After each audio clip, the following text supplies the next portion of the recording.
Hello, everyone. Hello, everyone. Here we are back for the final chapter in the class, franchising and purchasing an existing business. This is different than other things we talked about, but it is another opportunity for entrepreneurs. You don't necessarily always have to start from scratch. Sometimes you can be that person buying the business that we talked about in chapter 13, or you can get a franchise. There's lots of franchising opportunities. Some of the more common ones in our area are Tim Hortons is a franchise, Burger King and McDonald's are franchises, certain Hilton hotels are franchises, H&R Block is a franchise, Subways are franchises. There's all sorts of different types of franchises. So we're going to talk about franchising. We're going to talk about buying a franchise and buying an existing business. So there's the franchisor, the franchisee. Those are the two players in the franchise, in franchising. The franchisor is the one that has the idea for the business and has all the operational methods and then sells it for a fee to different franchisees. And that's the entrepreneur who buys the franchise. And then there's a franchise agreement, same idea as the partnership agreement. And that specifies the fees that are going to have to be paid and what types of services the franchisor will provide for the franchisee. So franchising can be very successful. It is, the franchisee really does have to work hard, but there's a lot of value added from the franchisor in terms of name recognition and processes and all that kind of thing.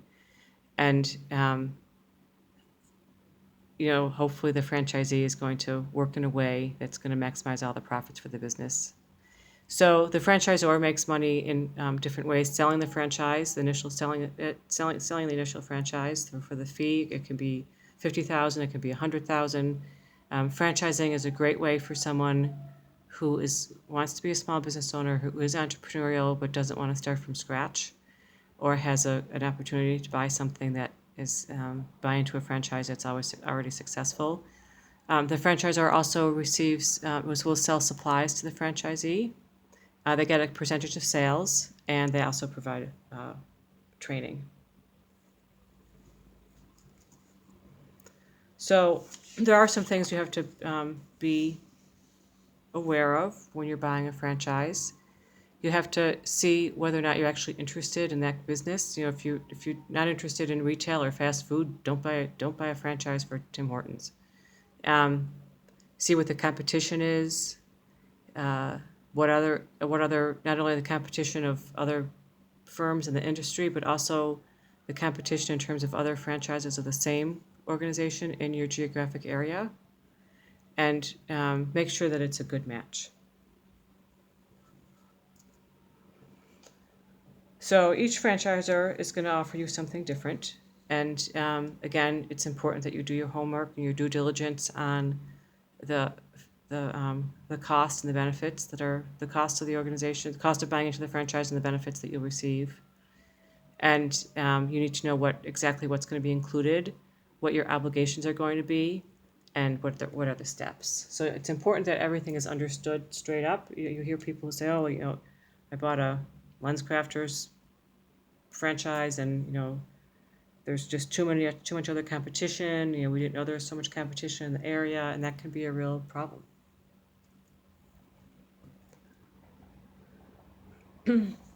Okay, so there's lots of different support that you can get. Again, there's nothing standard.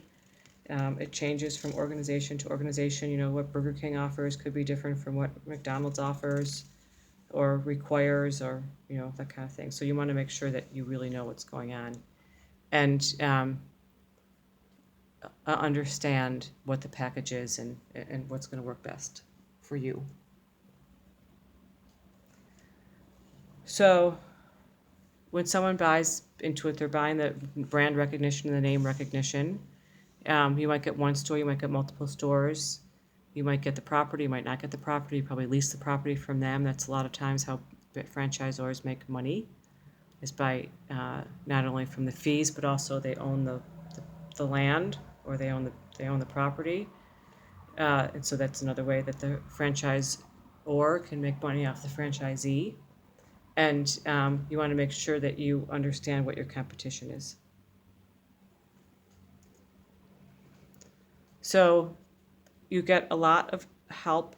The franchisor is going to provide support in terms of operating systems and that kind of thing. They get accounting support, marketing, training, real estate services, all sorts of HR services, human resource services, in terms of the hiring process and that kind of thing. Okay, so there are certain laws that follow them that you have to, that the franchisor and franchisee have to follow, and it's the Uniform Franchise Offering Circular, or UFOC, not to be confused with a UFO.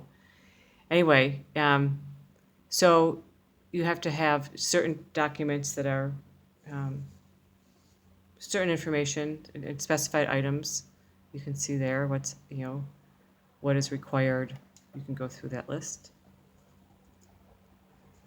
And again, what's going to be included in that in terms of use of trademarked items, what kind of financial statements are required, that kind of thing. Promotions that you're required to do. So the franchise process is that the entrepreneur requests an information packet from the franchisee, from the franchisor, and then the franchisor gets in touch with them. And there's a vetting process and a dance, getting to know each other, and trying to see whether it's going to work out for both sides, and then you start with negotiations.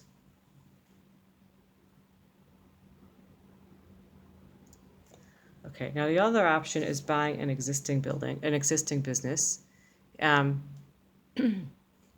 again, there's various ways, just like there's ways to tell people that you have a business available, it's the other side works as well. We talked about that in the previous chapter. You can work with attorneys or lawyers. You can go through a business broker and decide. It could be someone that you've worked with as a vendor. It could be someone that you're a major customer of, that kind of thing. So again, business brokers, we talked about this, trade listings,